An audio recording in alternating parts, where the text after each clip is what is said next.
Elle s'est affaissée soudainement, au beau milieu du restaurant, et personne n'a réagi. Les conversations se sont figées. Les fourchettes se sont arrêtées en l'air. Quelques clients ont levé les yeux, mais aucun ne s'est levé. Au sol, une dame âgée était recroquevillée, le souffle court, les mains tremblantes, appuyées contre une chaise. Autour d'elle, quelques éclats de verre et les restes d'un plat renversé dans la panique d'un autre client. Elle n'était pas venue pour manger. Elle s'était faufilée discrètement quelques minutes plus tôt, probablement attirée par l'odeur des plats ou la fraîcheur de l'air. Elle s'était assise calmement, dans un coin tranquille, sans déranger personne. Mais à présent, tous les regards étaient braqués sur elle, et c'est là que Lamine a réagi. Il avait 26 ans, serveur depuis 2 ans à la Terrasse Ébène, un restaurant connu de Douala, toujours soigné, respectueux, appliqué. Ce jour-là encore, il servait en silence, plateau à la main, uniforme bien repassé. Mais en voyant cette femme au sol, il n'a pas réfléchi une seconde. Il a posé son plateau sur la première table et s'est précipité vers elle. « Madame, vous allez bien? Vous m'entendez ?» Elle bougeait à peine. Son regard était figé, son souffle rapide, son visage montrait de l'effort et de la peur. Lamine s'est accroupi tout près d'elle. Il observait ses gestes, son souffle irrégulier, la tension dans son corps. Il avait reçu une formation de premier secours l'année précédente. Il reconnaissait les signes. C'était sérieux. Il savait qu'il fallait agir calmement. « Madame, écoutez-moi. Je m'appelle Lamine. Je suis là, tout va bien. Essayez de respirer doucement avec moi. » Il exagérait ses gestes. Inspirez lentement par le nez, expirez doucement par la bouche. Comme si vous souffliez sur quelque chose de chaud. Voilà, inspirez doucement. Maintenant soufflez. Voilà, encore. La vieille dame essayait de suivre, avec difficulté, mais elle suivait. Autour d'eux, quelques murmures s'élevaient. Certains clients filmaient discrètement, mais les autres serveurs restèrent figés, sans savoir quoi faire. C'est à ce moment-là que M. Diop, le directeur du restaurant, fit irruption. « Qu'est-ce qu'il se passe ici? Qui est cette femme ?» Il s'arrêta net en voyant la scène. « Lamine, tu la connais? C'est une cliente? » « Non, monsieur, je pense qu'elle est entrée discrètement. Elle a besoin d'aide. Peut-on appeler une ambulance, s'il vous plaît ?» Mais M. Diop fronça les sourcils, préoccupé par la réputation de l'établissement. « Ce genre de situation ne peut pas se produire ici. Il faut la faire sortir discrètement. » Lamine releva doucement la tête. La déplacer maintenant serait risqué. Elle doit rester tranquille. « Tu n'es pas médecin, Lamine. Fais ce que je te dis. Tu prends des risques pour tout le monde. » Mais Lamine ne bougea pas. Il continuait de l'accompagner calmement dans sa respiration, tenant sa main avec douceur. « Je suis désolé, monsieur. Mais je ne peux pas laisser une personne dans cet état sans l'aider. » Un silence traversa la salle. Une cliente, émue, souffla. « Il a raison. Il faut la laisser tranquille. » Quelques minutes plus tard, une sirène retentit à l'extérieur. L'aide arrivait. Lamine baissa les yeux vers la vieille dame. Elle ouvrit légèrement la bouche. « Merci, mon fils. » Et à ce moment précis, il comprit que, quoi qu'il en coûte, il avait fait ce qu'il fallait. 2 secouristes en uniforme vert entrèrent dans le restaurant en courant. Ils se précipitèrent vers la vieille dame, toujours au sol, et prirent aussitôt le relais. « Elle a fait une crise d'asthme, » dit Lamine. « J'ai essayé de la calmer, de l'aider à respirer. »« Tu as bien réagi, » répondit un secouriste, en lui posant une main sur l'épaule. « Tu lui as peut-être sauvé la vie. » Lamine resta à genoux quelques instants, jusqu'à ce que l'un des hommes pose un masque à oxygène sur le visage de la vieille dame et que sa respiration s'apaise doucement. C'est là qu'il remarqua un vieux sachet plastique noir posé sous la chaise de la dame. Il le ramassa discrètement. À l'intérieur, il trouva 2 canettes vides, un morceau de pain rassis et une vieille bouteille d'eau entamée. Il comprit alors que cette femme n'était pas venue pour manger. Elle était sans abri. Elle avait peut-être juste voulu s'asseoir un instant, se sentir normale dans ce lieu élégant. Mais son corps, trop fatigué, avait cédé. Lamine serra les dents. À ce moment-là, Thomas, le maître d'hôtel, s'approcha discrètement. « Tu as vu ce qu'elle transportait » murmura-t-il. Lamine hocha la tête et montra le sachet. Elle n'avait rien, rien du tout. Il fit une pause puis ajouta « Je ne veux pas qu'elle parte comme ça. Même si elle n'a rien commandé, est-ce qu'on peut lui préparer un plat? Du riz, un peu de sauce? Quelque chose. Je veux lui offrir ça. » Thomas observa le jeune homme, touché. Il vit dans ses yeux une sincérité qui ne demandait ni remerciement ni récompense. « Je m'en occupe, » dit-il simplement. Quelques minutes plus tard, il revint avec un sachet soigneusement emballé, du riz blanc, de la sauce tomate et un morceau de poisson. Lamine glissa un billet de 2000 francs CFA dans la main de Thomas. « Tenez, je paie ce plat. Je ne veux pas que ce soit aux frais du restaurant. » Thomas voulut refuser, mais Lamine insista. Il ne voulait rien devoir à l'établissement qui, il le sentait, ne lui pardonnerait pas ce geste. Les ambulanciers sortirent la vieille dame sur une civière. Lamine s'approcha une dernière fois, lui sourit et dit doucement « Maman, vous ne partez pas le ventre vide. Mangez ça quand vous irez mieux. » Elle lui serra faiblement la main. « Que Dieu te bénisse, mon fils. » Et pendant qu'on refermait les portes de l'ambulance, Lamine sentit une main se poser lourdement sur son épaule. C'était Monsieur Diop, le directeur. Sa voix était dure, sèche. « Lamine, retrouvez-moi dans mon bureau. » Tout de suite, et à voir son visage, le jeune homme comprit. Il n'était pas venu pour lui dire merci. Lamine suivit Monsieur Diop en silence. Le directeur marchait droit devant, sans se retourner, les épaules tendues. Les serveurs s'écartaient sur son passage. Personne ne disait un mot. Ils traversèrent le couloir jusqu'au petit bureau à l'arrière du restaurant. Monsieur Diop ouvrit la porte d'un geste brusque et entra. Il ne proposa même pas à Lamine de s'asseoir. Le jeune serveur resta debout, les mains jointes, le cœur battant. Monsieur Diop fit quelques pas dans la pièce, puis se tourna enfin vers lui. « Tu peux m'expliquer ce que tu viens de faire, Lamine ?» Sa voix était froide, tranchante. Pas un mot de reconnaissance. Pas un mot sur la crise d'asthme.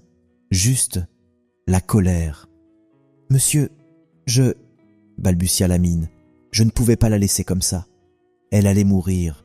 J'ai juste aidé une vieille dame en détresse. » « Mais ce n'est pas ton rôle, » coupa Monsieur Diop. « Tu es serveur ici. Ton travail, c'est de servir les clients, pas de transformer le restaurant en hôpital public. » Lamine sentit son estomac se nouer. Il regarda le sol, puis releva les yeux, plus calmement. « Je comprends, monsieur. Mais cette femme, elle ne respirait plus. Elle n'avait rien, même pas de quoi boire.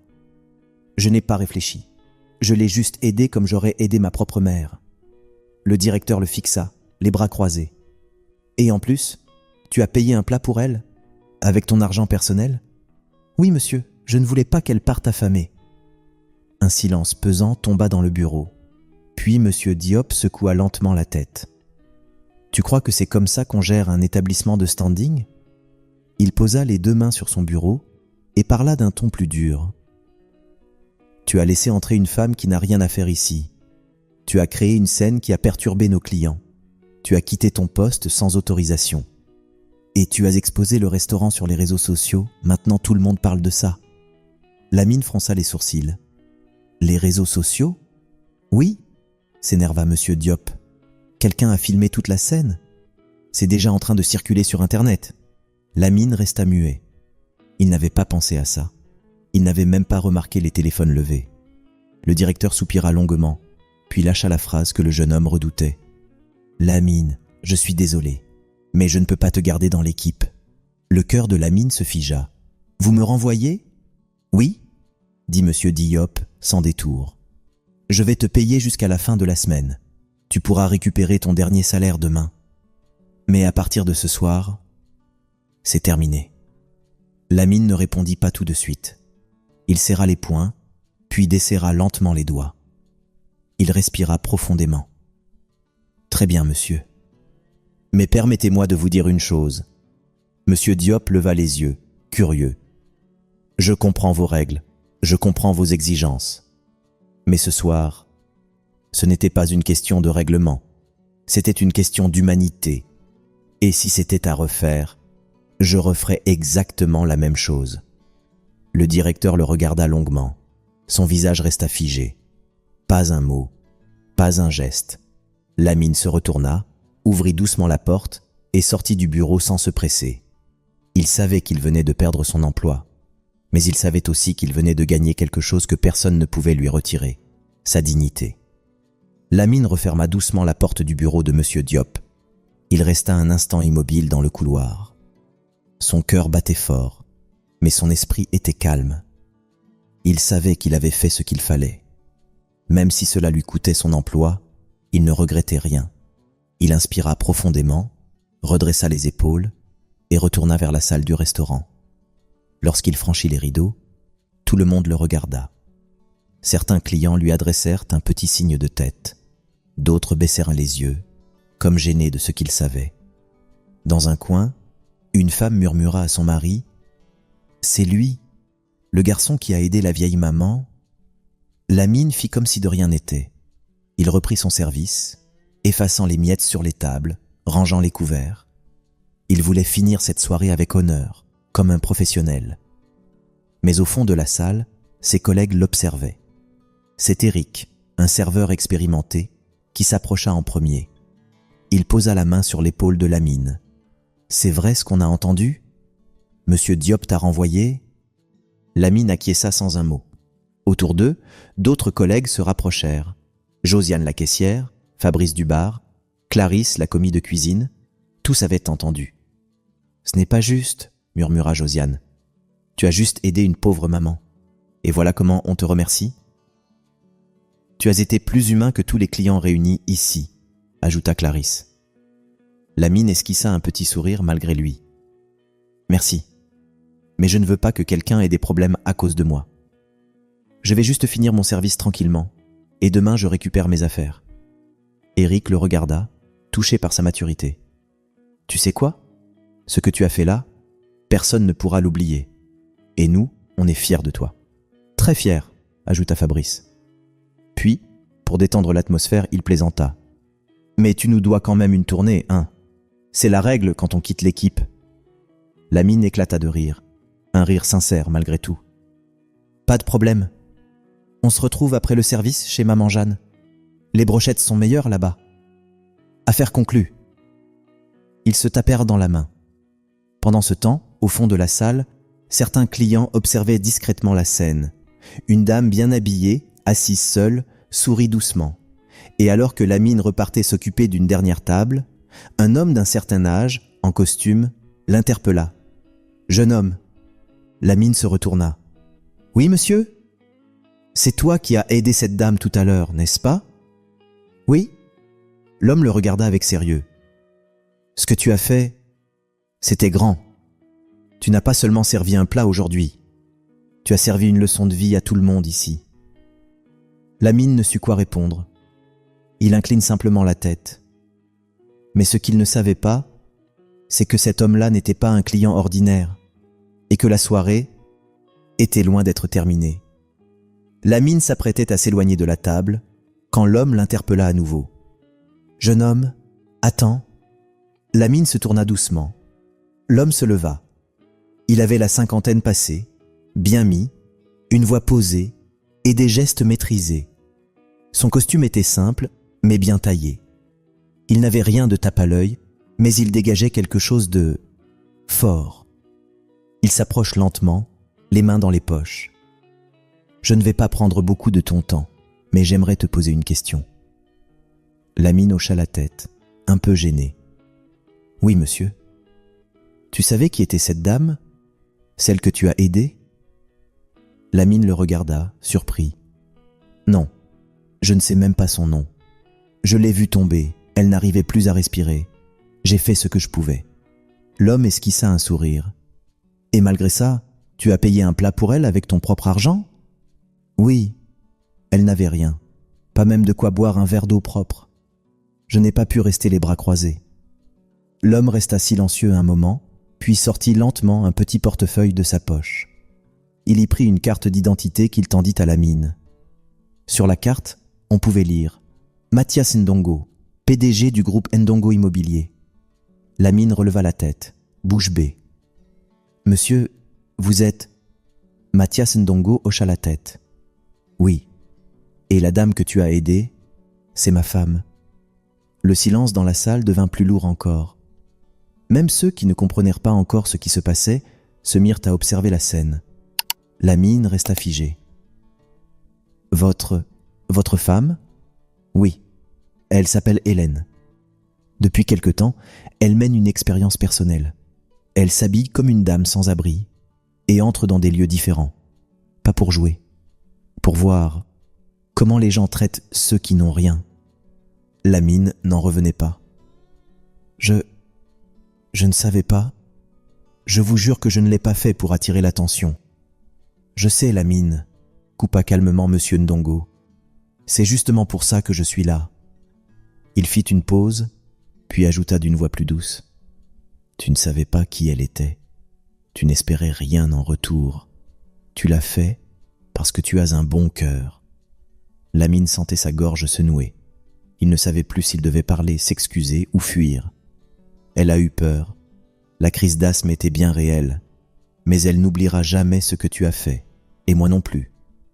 Mathias Ndongo posa doucement une main sur l'épaule du jeune serveur. J'aimerais te parler sérieusement, mais pas ici. Peux-tu me rejoindre demain matin à mon bureau? J'aimerais te proposer quelque chose. Lamine, encore sous le choc, acquiesça lentement. Oui, monsieur. Monsieur Ndongo glissa une carte de visite dans sa main. Viens à 9h. Tu trouveras mon bureau facilement. Il est dans l'immeuble Ndongo, au centre-ville. Puis, il lui tendit la main. Une poignée ferme, pleine de respect. Lamine serra cette main avec hésitation, mais aussi avec un immense soulagement. Quand il se retourna, toute la salle le regardait différemment. Certains se levèrent pour l'applaudir discrètement. D'autres hochèrent la tête en signe de respect. Mais au fond de la salle, un homme observait la scène, les mâchoires serrées. C'était Monsieur Diop. Et lui, il venait de comprendre qu'il avait peut-être commis une erreur irréparable. Le lendemain matin, Lamine se leva avant le chant du coq. Il avait à peine dormi. Les images de la veille tournaient en boucle dans sa tête. La vieille dame allongée au sol, l'ambulance, son licenciement et cette rencontre inattendue avec Mathias Ndongo, le mari de la dame. Il regarda l'heure sur son téléphone, 6h58. Son rendez-vous était à 9h. Il prit une douche rapide, enfila une chemise propre et un pantalon bien repassé. Ce n'était pas grand-chose, mais c'était tout ce qu'il avait de correct. À 8h30, il était déjà devant l'entrée du grand immeuble Ndongo Immobilier, au centre-ville de Douala. Le bâtiment était imposant, avec une façade moderne, des vitres teintées et des agents de sécurité bien en place. C'était un tout autre monde. Lamine hésita un instant, serra les dents, puis entra. À l'accueil, une jeune femme lui demanda poliment « Vous avez un rendez-vous » ? « Oui, avec monsieur Mathias Ndongo. Il m'a donné cette carte hier. » Elle la regarda, leva les yeux vers lui et sourit doucement. « Ah oui, il vous attend. Montez au 5e étage, bureau 501. Il vous a réservé l'heure. » Lamine remercia et se dirigea vers l'ascenseur. Quelques minutes plus tard, il entrait dans un bureau vaste, mais sobre. Pas de décor inutile. Juste une grande table, 2 fauteuils en cuir, quelques cadres accrochés au mur. Et au fond, Mathias Ndongo, debout, en train de consulter des documents. Quand il le vit entrer, il posa les papiers et s'approcha avec un large sourire. « Lamine, merci d'être venu. Assieds-toi, je t'en prie. » Lamine s'assit, un peu raide. Il n'était pas à l'aise dans ce genre d'endroit. « Tu te sens comment ?» demanda monsieur Ndongo. « Un peu perdu pour être honnête, monsieur. Je ne sais pas pourquoi je suis là, mais je suis venu. »« C'est tout ce que je voulais, » répondit Mathias. « Je ne vais pas tourner autour du pot, Lamine. Je veux te proposer quelque chose. » Lamine le regarda, surpris. « Depuis des années, ma femme et moi avons créé une fondation pour aider les personnes en difficulté. Nous soutenons des centres d'accueil, des programmes d'insertion, des cantines sociales. Mais tu sais ce qui manque vraiment dans ces programmes ? » Lamine secoua doucement la tête. « Des gens comme toi, des gens de terrain, des gens qui comprennent ce que ça veut dire de ne pas détourner le regard, des gens qui agissent.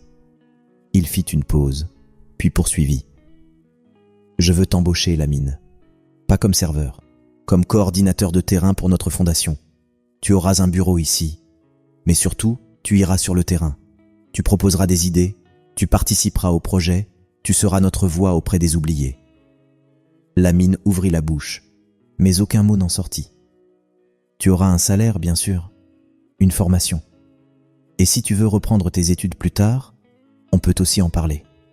Mais surtout, tu auras un impact. Le silence s'installa quelques secondes. Puis Lamine parla enfin, la voix tremblante. Monsieur, je ne sais pas quoi dire. Je n'ai pas de diplôme. Je ne suis qu'un serveur. Je ne suis peut-être pas qualifié pour ça. Mathias Ndongo sourit. Tu n'es peut-être pas diplômé. Mais tu as fait ce que des diplômés en cravate refusent de faire chaque jour. Tendre la main à une inconnue sans rien attendre en retour. Et ça vaut plus que tous les CV du monde. Lamine sentit ses yeux s'humidifier. Il inspira profondément. Dans ce cas, j'accepte. De tout cœur. Merci pour cette chance. Mathias Ndongo se leva et tendit la main. Bienvenue dans l'équipe, Lamine. Ils se serrèrent la main longuement. Ce jour-là, le jeune serveur sans emploi devint un acteur du changement. Et il n'avait encore aucune idée de tout ce que cette nouvelle mission allait lui faire vivre. 3 semaines s'étaient écoulées depuis que Lamine avait rejoint la fondation Ndongo. Sa vie avait complètement changé. Chaque matin, il quittait sa chambre modeste avec un carnet sous le bras. Il allait sur le terrain, rencontrait des associations, écoutait les besoins. Il apprenait, il proposait, il aidait. Il n'était plus un simple serveur. Il était devenu un pont entre ceux qui avaient peu et ceux qui pouvaient tendre la main. Mais malgré cette nouvelle vie, une idée lui trottait dans la tête depuis plusieurs jours. Alors, un matin, il frappa doucement à la porte du bureau de M. Ndongo. « Je peux vous parler, patron ?»« Bien sûr, entre. » Lamine entra, un peu hésitant. « J'ai une idée, je ne sais pas si elle est réaliste, mais j'aimerais vous en parler. Je t'écoute. » Il prit une inspiration. « Tu te souviens du restaurant, celui où on s'est rencontrés, là où j'ai été renvoyé ? » « Bien sûr que je m'en souviens. »« Voilà, j'y ai pensé. C'est un lieu très fréquenté, très respecté à Douala.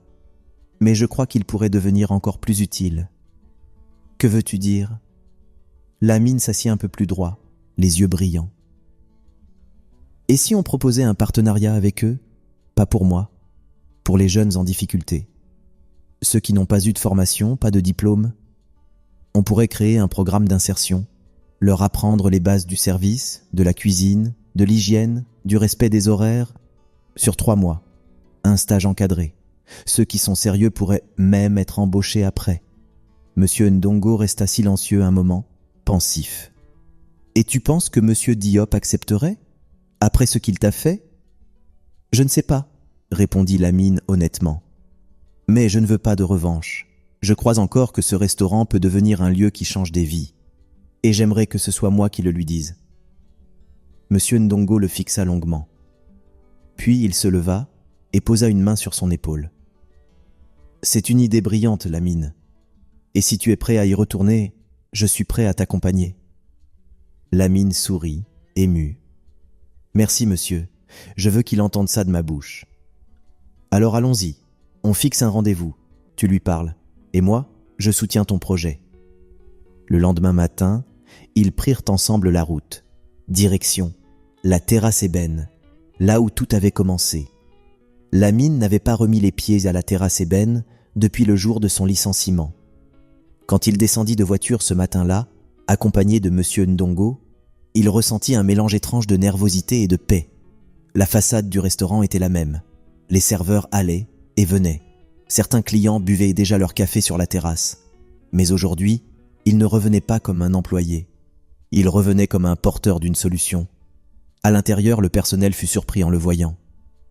Quelques anciens collègues lui sourirent discrètement, mais personne n'osa s'approcher. Le maître d'hôtel, Thomas, le reconnut aussitôt et alla prévenir le directeur. Quelques minutes plus tard, Monsieur Diop apparut, les bras croisés, l'air sérieux. Il s'arrêta net en apercevant Mathias Ndongo à ses côtés. « Monsieur Ndongo, c'est un honneur de vous recevoir ici. »« Merci, monsieur Diop, » répondit calmement le patron. « Mais je ne suis pas ici pour manger. » Il désigna Lamine. « C'est lui qui a demandé ce rendez-vous. Moi, je suis juste là pour écouter. » Monsieur Diop regarda Lamine, visiblement surpris, peut-être même un peu gêné. « Très bien. Suivez-moi dans le bureau. » Une fois à l'intérieur, ils s'installèrent. Le silence était pesant. Puis, Lamine prit la parole, avec calme. « Monsieur Diop, je sais que notre dernière conversation n'a pas été facile, et je comprends vos raisons. Vous aviez peur pour l'image de votre restaurant. Je ne suis pas venu pour reparler de ça. » Il marqua une pause, regarda le directeur droit dans les yeux. « Je suis venu vous proposer quelque chose. » Monsieur Diop haussa un sourcil, curieux malgré lui. « Allez-y. Aujourd'hui, je travaille pour la Fondation Ndongo. Nous avons mis en place un programme de réinsertion professionnelle, et je crois que votre restaurant pourrait en faire partie. » « Comment ça ? Nous avons des jeunes qui n'ont pas de travail, pas de diplôme, mais beaucoup de volonté. Certains vivent dans des conditions très difficiles. L'idée, c'est de leur offrir une vraie formation ici, en cuisine, en salle, en hygiène, en discipline. Pendant 3 mois, ceux qui sont sérieux pourront être embauchés ou recommandés ailleurs. Vous gardez la maîtrise de votre restaurant, mais vous devenez aussi un acteur du changement. Le directeur le fixa longuement. « Et tu penses que j'accepterai ça ? Après ce qui s'est passé ? » « Je ne sais pas, » répondit Lamine sincèrement. « Mais je pense que tout le monde mérite une deuxième chance. Moi, vous m'avez renvoyé. Mais aujourd'hui, je suis revenu pour vous inclure dans un projet qui peut changer des vies. » Un long silence suivit. Puis, contre toute attente, Monsieur Diop esquissa un petit sourire. Pas moqueur, mais soulagé. « Tu as bien grandi, Lamine, et tu es en train de me faire la leçon avec calme et respect. » Il se tourna vers Monsieur Ndongo. « Et vous, qu'en pensez-vous ?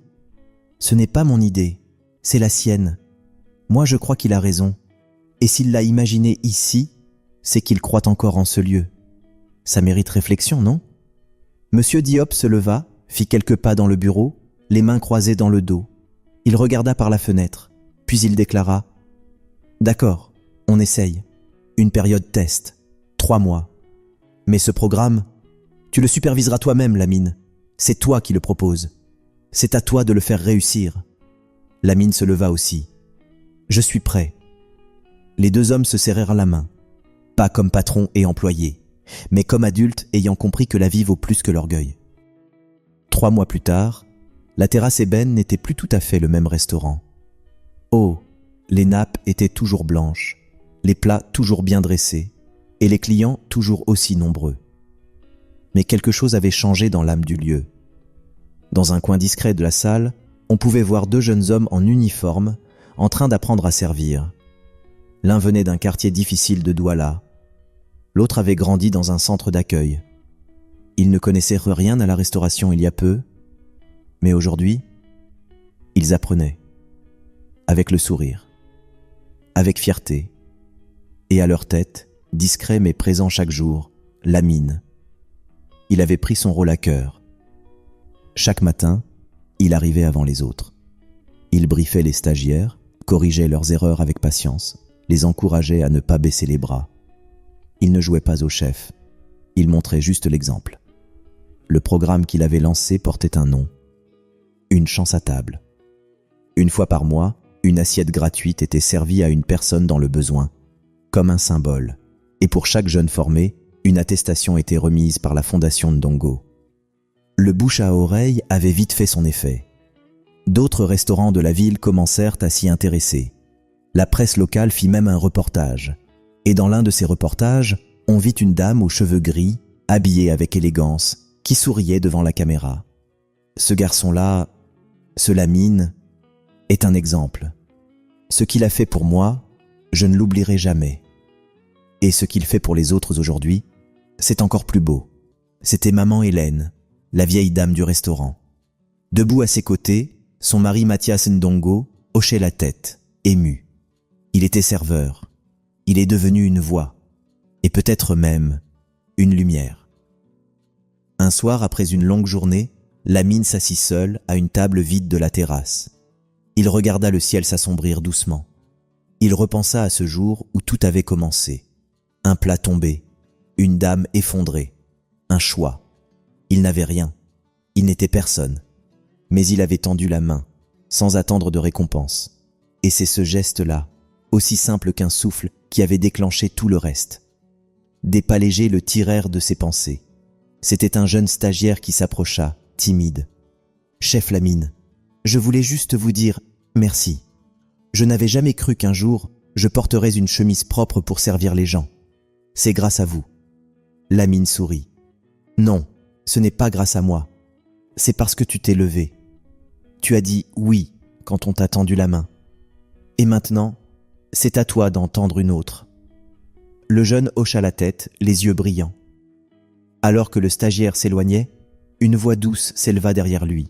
« Monsieur ? Excusez-moi. » Lamine se retourna.